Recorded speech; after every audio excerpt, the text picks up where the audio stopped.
네, 함께 성장하는 일상 랑남부동산 플러스입니다. 제가 이제 찾아오시는 분들과 부동산 관련된 이야기를 할 때 종종 듣는 표현이 있습니다. 특히 이 대형 평수에 사시는 분들이 주로 쓰시는 표현인 건데 평수 못 줄인다, 이런 표현을 쓰시거든요. 지금 살고 있는 집에서도 뭐 짐 같은 것들이 엄청나게 많을 거고, 또한 정말 어쩔 수 없는 환경들이 있겠죠. 뭐 자녀의 수가 많다든지 부모님을 좀 모시고 산다든지 하는 실질적인 어려움들도 있을 겁니다. 자, 그래서 한번 대형 평수에 사신 분들은 이 평수를 줄이는 것이 정말 쉽지 않다라고 볼 수가 있을 건데, 그래서 이제 자연스럽게 나오는 대형 평수의 특징들이 한번 자리를 잡게 되면 이사를 잘 하기가 쉽지 않다라는 측면이 있을 것 같습니다. 자, 대형 평수 자체가 별로 없을 뿐더러 내가 또 이런 넓은 집을 어디서 찾지? 이런 고민들이 많이 커질 테니까요. 자, 어찌되었든 지금은 신축 아파트가 워낙에 싸다라고 말할 수 있는 시점이기 때문에 이런 신축 분양권들을 중심으로 대형 평수들은 어떤 게 있는지 한번 살펴볼 거고요. 이제까지 영상들과 마찬가지로 대구에서 현재 우리가 살 수 있는 모든 매물들을 전수조사해 보았습니다. 자, 우리가 발견할 수 있는 40평대의 특징이라고 하면 보통 방이 4개가 있거든요. 이런 게 이제 확장 전의 모습을 보여주는 겁니다. 가장 큰 안방부터 시작해서 각각의 침실이 있는 모습을 확인할 수 있겠고요. 84 타입을 노릴 때에는 3베이냐 4베이냐 이런 것들을 많이 따지게 되는 건데, 이 40평대 같은 경우에는 보통은 4베이가 주로 나옵니다. 전면 발코니를 기준으로, 자, 이 면을 기준으로 해서 거실 1개와 침실 3개가 붙어 있는 구조, 이런 걸 보고 우리가 4베이라고 하고 가장 선호된다. 왜냐하면 발코니를 햇빛이 들어오는 남쪽으로 배치를 시키다 보니까 볕이 많이 들어오고 온도 관리가 쉬워서 난방비도 효율적으로 줄일 수가 있다 라는 경제적인 측면들이 반영되어 있습니다. 자, 최근에는 타워형 평면도도 우리가 심심치 않게 발견할 수 있습니다. 자, 타워형이라고 하면 전면 발코니를 기준으로 거실 1개, 방 1개 있는 구조를 이야기하는 거거든요. 왜 굳이 이렇게까지 했느냐라고 물었을 때 지금 가져온 것이 수성 푸르지오 리버센트 40평대의 평면도입니다. 자, 그런데 이런 것들 특징은 우리가 지도에서 한눈에 볼 수 있다시피 신천을 끼고 있기 때문에 로얄동들은 이런 신촌뷰가 잘 나오느냐가 핵심이 될 수밖에 없을 것 같은데, 그런 곳에는 보통 대형 평수를 배치하기 마련이다. 자, 그래서 이런 곳에 지금 타워형들이 대형 평수로 배치되어 있고요.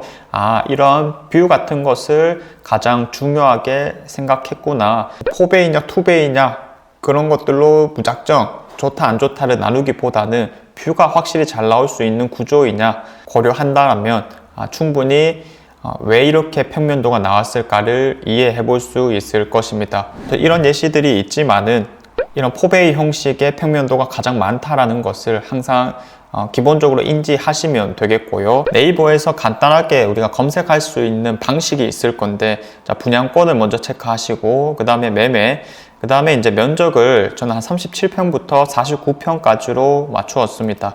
자, 그렇게 하게 되면 현재 우리가 대구 시내에서 살 수 있는 물건들을 발견할 수 있을 건데 한번 다 살펴보게 되었습니다.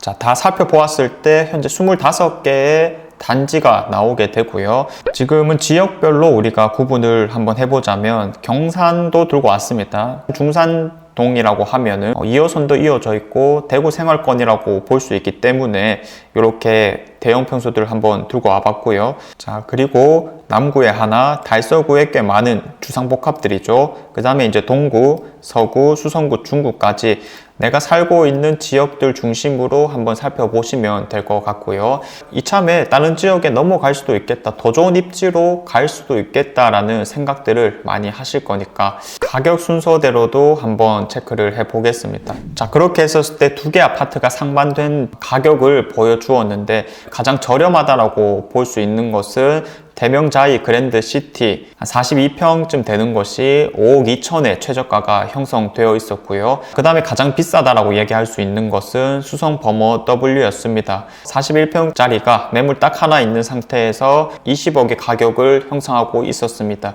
자, 그래서 단순히 액면가로만 보았을 때 거의 4배 정도가 차이가 나고 있는 수준이다 라고 이야기할 수 있을 건데, 이런 대명자이 그랜드 시티가 자이라는 브랜드와 그리고 규모를 일정 부분 갖춤으로써 이런 스케일의 힘이 좀 있지 않나 한눈에 파악해 볼 수 있겠지만은, 결국 여기서 가장 핵심이 되는 요소는 바로 입지이다. 이 아파트들이 어디에 위치해 있느냐에 따라서 가격들이 천차만별로 차이가 나는구나. 대형 고르미 같은 경우에 탑3가 방금 보았던 수성 버머 W부터 시작을 해서요, 만촌 태왕 디아너스, 더샵 수성 라크 L, 자, 이런 거는 만촌역에 붙어 있고 더샵 수성 라크 L은 지산역에 붙어 있는 것이죠. 자, 그래서 모두 다 수성구에 있구나. 역시 수성구가 제일 비싼 가격대를 형성하고 있구나 라는 사실들을 간단히 보시면 되겠고, 자, 고르미는 사실상 거의 관심이 없지 않을까라는 생각이 들어서 저렴이로 한번 나아가 보도록 하겠습니다. 자, 저렴이라고 했을 때 대명자이 그랜드 시티, 펜타일즈 프루지오 2차, 힐스테이트 대구역입니다. 각자 5억대에서 최저가가 형성되었었기 때문에 요즘 뭐 흔히 선호되고 있는 청라이스 자이 84 타입 가격이랑 비교를 해봐도 싼 수준이구나 라고 이야기를 해볼 수 있을 거거든요. 물론 입지적인 차이가 분명 존재하지만 내가 현실적으로 40평대가 아니면 안 된다라는 사람들, 혹은 이 기회에 충분히 좋은 입지에서 좀 더 넓은 아파트에 살고 싶다라고 하시는 분들이 이런 곳들을 선택했었을 때는 괜찮지 않을까 생각이 듭니다. 자, 그래서 지금 가장 눈길이 가는 것은 사실상 가장 싸다라고 볼 수 있는 대명자이 그랜드 시티와 힐스테이트 대구역이거든요. 자, 대명자이 그랜드 시티 같은 경우 가장 최근에 분양을 했기 때문에 미분양이 극심한 단지들 같은 경우에는 시간이 조금 더 흘러갔었을 때 이 미분양에 대한 할인 혜택들이 더 발생하지 않을까라는 생각들이 또 듭니다. 아무튼 뭐 이런 것들이 100% 확정이라기보다는 우리가 가능성을 항상 열어두고 조급할 필요는 없다라고 말씀드릴 수 있겠고, 다만 우리가 확인할 수 있는 이 매물 최저가가 상당히 낮은 수준이다 보니까 일단은 가격적인 메리트가 있어 보인다 라고 생각할 수 있겠습니다. 자, 그리고 입지적인 요소를 조금 더 고려하게 되면 대구역 힐스테이트를 살펴보는 것이 맞을 것이다 말씀드릴 수 있겠는데, 광역교통이라는 요소가 중요하다는 것은 최근 영상들을 통해서 몇 번 말씀을 드렸고요. 이 대구역 주변의 대장급 아파트를 뭐 도원 힐스테이트라든지 대구역 힐스테이트 이런 것들로 잡을 수가 있을 텐데, 자, 대구역 힐스테이트가 입주장이 다가오면서 상당히 흔들리고 있는 모습입니다. 5억대에서 발견할 수 있겠고요. 물론 이런 것들이 선호되지 않는 동이라든지 저층 부분이 될 수는 있겠지만 그렇기 때문에 싸게 살 수 있는 것이다 라고 한번 생각을 해봐도 좋을 것 같습니다. 자, 아무튼 도시철도와 강력교통이 바로 옆에 붙어 있고 이 중앙로 상권을 아주 가까이에서 이용할 수 있다는 점, 이런 것들이 복합적으로 작용되어 가성비가 좋은 아파트 단지이지 않나 라는 생각이 듭니다. 다만 우리가 한 가지 여기서 조심해야 되는 것은 바로 옵션 가격입니다. 자, 대형 평수들은 특성상 조금 더 여유가 있는 사람들을 대상으로 하기 때문에 옵션 가격에서도 상당한 차이가 나는 경우가 많습니다. 자, 특히 중구에서 들어오는 주상복합들 같은 경우 옵션 가격이 뭐 1억이다, 2억이다 라는 표현을 쓰면서 한때 정말 많은 이슈가 되었었거든요. 지금 우리가 확인할 수 있는 옵션 가격의 가장 최대치를 한번 살펴보자면 떠오르는 곳은 바로 빌리브 프리미어라는 곳입니다. 30층 이상은 6억 3천의 분양가를 형성했습니다. 자, 뭐 일단은 40평대이고 6억 3천이라고 하면은 전혀 비싼 건 아니겠구나. 자, 그런데 이런 것들이 살짝 눈속임이 될 수 있는 부분이 무엇이냐면 옵션 가격에 있어서 큰 차이를 드러낸다라는 겁니다. 자, 그래서 발코니가 5천만 원, 그리고 이제 인테리어가 주방, 디자인, 욕실 관련된 것들인데 1억 5천, 그리고 4천만 원, 이렇게까지 최대치로 붙일 수 있는 상황이었고요. 그 다음에 시스템 에어컨 1140만원, 그리고 뭐 빌트인이라든지 이런 추가적인 것들을 했었을 때 590만 원으로서 지금 아주 기초적인 계산들로만 했을 때 이런 인테리어가 최대 2억 5천 정도 수준까지 붙지 않나 라고 보여집니다. 물론 인테리어와 관련된 것들은 본인의 선택이기 때문에 이만큼까지는 다 붙진 않겠지만 정말 최소한 보더라도 1억은 생각하셔야 된다. 자, 대형 평수들은 이런 옵션 가격에 있어서 비중을 차지하는 경우가 많기 때문에 항상 이 점에 유의를 하면서 접근을 해주는 것이 맞을 것이다 말씀을 드리겠습니다.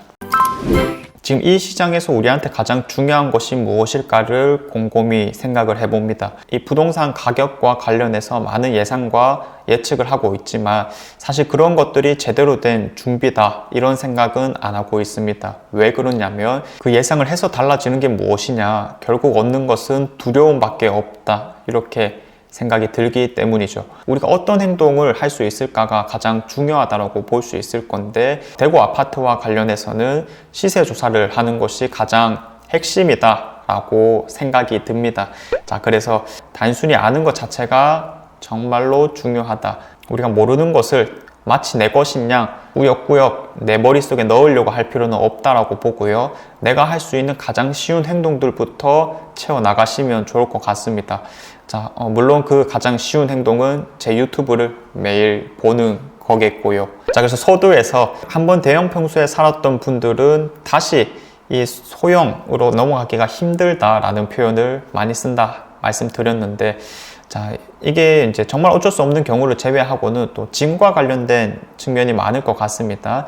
자, 근데 이제 제가 최근에 읽은 책 중에 정리의 힘이라는 책을 보았는데, 이 정리를 어떻게 확실하게 할 수 있는지에 대한 부분이 실천적으로 잘 기술되어 있습니다. 자, 그래서 꼭 이사가 아니다 하더라도 평소에 정리를 해두면은 또 삶에 있어서 변화를 체감할 수 있을 것이기 때문에 한번 읽어보시는 것을 추천드리겠고요. 사람이라면 누구나 성장하기를 기대합니다. 저희 랑부풀에서도 매일매일 성장할 수 있도록 최대한 노력을 해보도록 하겠습니다. 자, 제가 준비한 내용은 여기까지고요. 오늘도 좋은 하루 보내시길 바라겠습니다. 감사합니다.